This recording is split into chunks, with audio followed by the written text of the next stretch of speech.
السلام علیکم ورحمۃ اللہ وبرکاتہ۔ آج میں آپ لوگوں کو ایک عورت کا قرآن سے کیسا عشق تھا وہ واقعہ آج میں آپ لوگوں کو سنانے جا رہا ہوں۔ یہ واقعہ سننے کے بعد آپ حیران رہ جاؤ گے کہ وہ قرآن سے اتنا عشق بھی کوئی کر سکتا ہے۔ السلام علیکم ورحمۃ اللہ وبرکاتہ۔ امید کرتا ہوں ناظرین آپ لوگ خیریت سے ہوں گے۔ ایک عورت کو قرآن سے ایسی عشق اور محبت ہو گئی، اسی کا واقعہ لے کے میں آج آپ لوگ کے خدمت میں حاضر ہوا ہوں۔ تو آپ لوگ اس ویڈیو کو آخر تک دیکھیں، انشاءاللہ بہت فائدہ ہوگا، کیونکہ یہ ویڈیو دیکھنے کے بعد کیا پتہ آپ کے دل کے اندر بھی ایسی شوق پیدا ہو جائے، محبت ہو جائے جو ہر مسلمان کو قرآن سے محبت ہونی چاہیے۔ روز کچھ نہ کچھ آپ قرآن شریف کی تلاوت کریں اور نماز کی پابندی کریں۔ تو چلیے وقت کو ضائع کیے بغیر آپ لوگ کو ویڈیو دکھاتا ہوں، جو آگے ویڈیو میں مفتی ایم قاسمی صاحب اس واقعہ کو بیان کر رہے ہیں۔ تو چلیے آپ لوگ کو ویڈیو دکھاتے ہیں، ویڈیو کو آپ لوگ پورا دیکھیں۔ السلام علیکم ورحمۃ اللہ وبرکاتہ۔ آج میں آپ لوگوں کو ایک عورت کا قرآن سے کیسا عشق تھا وہ واقعہ آج میں آپ لوگوں کو سنانے جا رہا ہوں۔ یہ واقعہ سننے کے بعد آپ حیران رہ جاؤ گے کہ وہ قرآن سے اتنا عشق بھی کوئی کر سکتا ہے۔ حضرت عبداللہ ابن مبارک رضی اللہ تعالیٰ عنہ فرماتے ہیں کہ میں ایک مرتبہ حج کو گیا۔ یہ واقعہ آپ پورا سنیے گا، تھوڑا سا یہ واقعہ بڑا ہو سکتا ہے، لمبا ہو سکتا ہے، لیکن اس کو پورا سنیے گا۔ حضرت عبداللہ ابن مبارک رضی اللہ تعالیٰ عنہ فرماتے ہیں کہ میں ایک مرتبہ حج کو گیا۔ ایک سفر کے دوران راستے میں مجھے ایک بڑھیا بیٹھی ہوئی ملی، جس نے اون کا قمیص پہنا ہوا تھا اور اون کی اوڑھنی اس نے اوڑھی ہوئی تھی۔ میں نے اسے سلام کیا تو اس نے جواب میں کہا سلام قولا من رب الرحیم۔ میں نے پوچھا اللہ تم پر رحم کرے، یہاں کیا کر رہی ہو؟ کہنے لگی من یضلل اللہ فلا ہادی لہ، کہ جسے اللہ گمراہ کر دے اس کا کوئی رہنما نہیں ہوتا۔ میں سمجھ گیا کہ وہ راستہ بھول گئی ہے، اسی لیے میں نے پوچھا کہاں جانا چاہتی ہو؟ تو اس نے جواب میں کہا سبحان الذی اسری بعبدہ لیلا من المسجد الحرام الی المسجد الاقصی، پاک ہے وہ ذات جو اپنے بندے کو رات کے وقت مسجد حرام سے مسجد اقصی تک لے گئی۔ میں سمجھ گیا کہ وہ حج ادا کر چکی ہے اور بیت المقدس جانا چاہتی ہے۔ میں نے پوچھا کب سے یہاں بیٹھی ہو؟ کہنے لگی ثلاث لیال سویہ، پوری 3 راتیں۔ میں نے کہا تمہارے پاس کچھ کھانا وغیرہ نظر نہیں آ رہا، کھاتی کیا ہو؟ تو جواب میں اس نے کہا ہوا یطعمنی ویسقینی، وہ اللہ مجھے کھلاتا ہے، وہ اللہ مجھے پلاتا ہے۔ میں نے پوچھا وضو کس چیز سے کرتی ہو؟ کہنے لگی فتیمموا صعیدا طیبا، پاک مٹی سے تیمم کر لو جب پانی نہ پاؤ۔ میں نے کہا میرے پاس کچھ کھانا ہے، کھاؤ گی؟ جواب میں اس نے کہا اتموا الصیام الی اللیل، رات تک روزوں کو پورا کرو۔ میں نے کہا یہ رمضان کا تو زمانہ نہیں ہے۔ بولی وَمَن تَطَوَّعَ خَيْرًا فَإِنَّ اللَّهَ شَاكِرٌ عَلِيمٌ، اس آیت کا ترجمہ ہے اور جو بھلائی کے ساتھ نفلی عبادت کرے تو اللہ شکر کرنے والا اور جاننے والا ہے۔ یعنی وہ عورت جو ہے نا، وہ بڑھیا جو بیٹھی ہوئی تھی، حضرت عبداللہ ابن مبارک رضی اللہ تعالیٰ عنہ جو بات اس سے پوچھ رہے تھے وہ اس کے جواب میں قرآن کی آیت پڑھ رہی تھی، وہ جواب دے رہی تھی قرآن کی آیت پڑھ کر۔ کوئی بھی سوال اس سے وہ پوچھتے تھے وہ جواب میں قرآن کی آیت پڑھتی تھی، اسی میں جواب دے دیا کرتی تھی۔ حضرت عبداللہ ابن مبارک رضی اللہ تعالیٰ عنہ فرماتے ہیں میں نے کہا تم میری طرح کیوں بات نہیں کرتی؟ جواب ملا ما یلفظ من قول الا لدیہ رقیب عتید، انسان جو بات بھی بولتا ہے اس کے لیے ایک نگہبان فرشتہ مقرر ہے، وہ اس بولی ہوئی بات کو لکھ لیتا ہے۔ میں نے پوچھا تم ہو کون سے قبیلے سے ہو؟ کہنے لگی لا تقف ما لیس لک بہ علم، جس بات کا تمہیں علم نہیں اس کے پیچھے مت پڑو۔ میں نے کہا معاف کرنا مجھ سے کوئی غلطی ہوئی ہو؟ تو بولی لا تثریب علیکم اليوم یغفر اللہ لکم، آج تم پر کوئی ملامت نہیں ہے، اللہ تمہیں معاف کرے۔ میں نے کہا اگر چاہو تو میری اونٹنی پر سوار ہو جاؤ اور اپنے قافلے سے جا ملو۔ کہنے لگی وما تفعلوا من خیر یعلمہ اللہ، تم جو بھلائی بھی کرو اللہ اسے جانتا ہے۔ میں نے یہ سن کر اپنی اونٹنی کو بٹھا دیا، مگر سوار ہونے سے پہلے وہ بولی قل للمؤمنین یغضوا من ابصارہم، کہ مومنوں سے کہو کہ وہ اپنی نگاہیں نیچی رکھیں۔ میں نے اپنی نگاہیں نیچی کر لی۔ حضرت عبداللہ ابن مبارک رضی اللہ تعالیٰ عنہ نے جیسے ہی اونٹنی کو بٹھایا تو اس بڑھیا نے یہ آیت پڑھی، تو حضرت عبداللہ رضی اللہ تعالیٰ عنہ نے اپنی نگاہوں کو نیچے کر لیا اور اس سے کہا سوار ہو جاؤ۔ لیکن جب وہ سوار ہونے لگی تو اچانک اونٹنی بگڑ کر بھاگ کھڑی ہوئی، اور اس جد و جہد میں اس کے کپڑے پھٹ گئے اس بڑھیا کے۔ اس پر وہ بڑھیا کیا بولی؟ ما اصابکم من مصیبت فبما کسبت ایدیکم، تمہیں جو کوئی بھی مصیبت پہنچتی ہے وہ تمہارے اعمال کی وجہ سے پہنچتی ہے۔ میں نے کہا ذرا ٹھہر جاؤ، میں اونٹنی کو باندھوں پھر سوار ہونا۔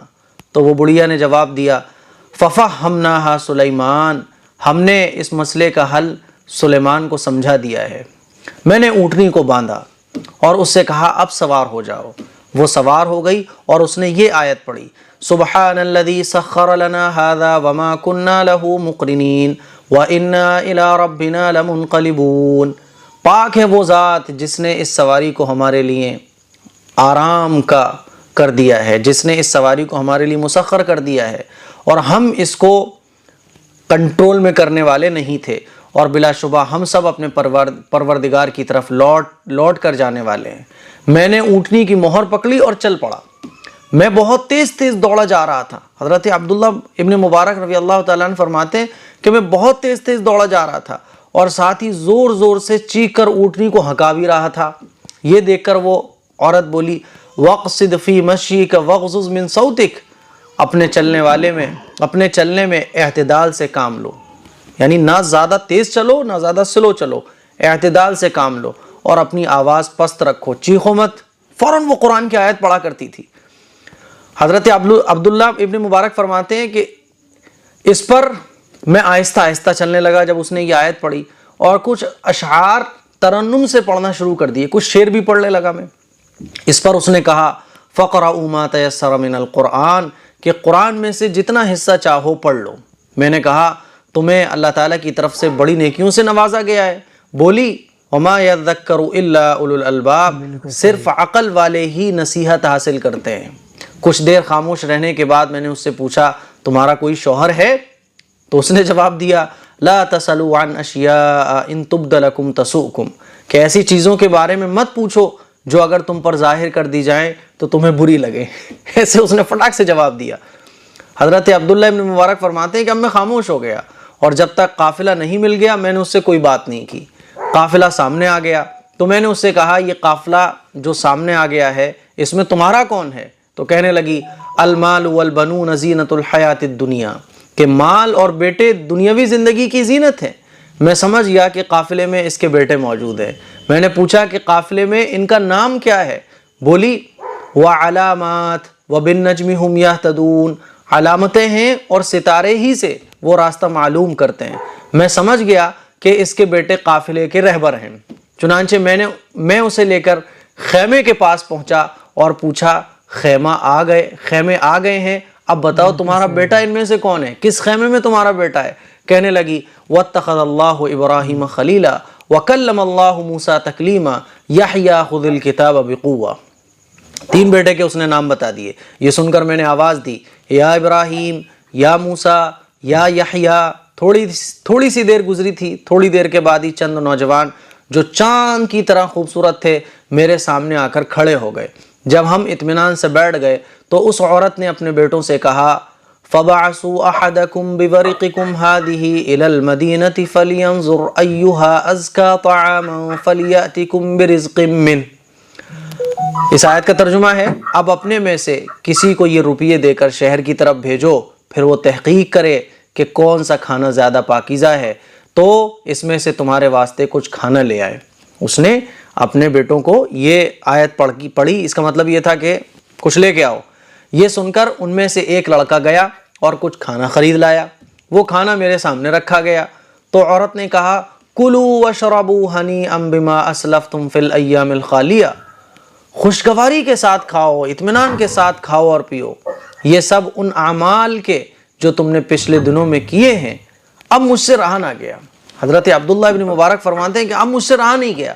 میں نے لڑکوں سے پوچھا تمہارا کھانا مجھ پر حرام ہے جب تک تم مجھے اس عورت کی حقیقت نہ بتلاؤ، کیونکہ جب جب میں اس سے سوال کرتا ہوں یہ قرآن کی آیت پڑھ کر مجھے جواب دیتی ہے، اور اتنا لمبا سفر پار کر کے میں یہاں تک پہنچ گیا ہوں، لیکن اس نے ابھی تک قرآن کی آیت کے علاوہ کچھ پڑھا ہی نہیں ہے۔ جب بھی جواب دیتی ہے قرآن کی آیت سے جواب دیتی ہے۔ اب میں یہ کھانا مجھ پر حرام ہے، میں یہ کھانا جب تک نہیں کھاؤں گا جب تک تم مجھے اس عورت کی حقیقت کے بارے میں نہیں بتلاتے۔ لڑکوں نے بتایا یہ ہماری ماں ہے، اور ہماری ماں کی 40 سال سے یہی کیفیت ہے، یہی حالت ہے۔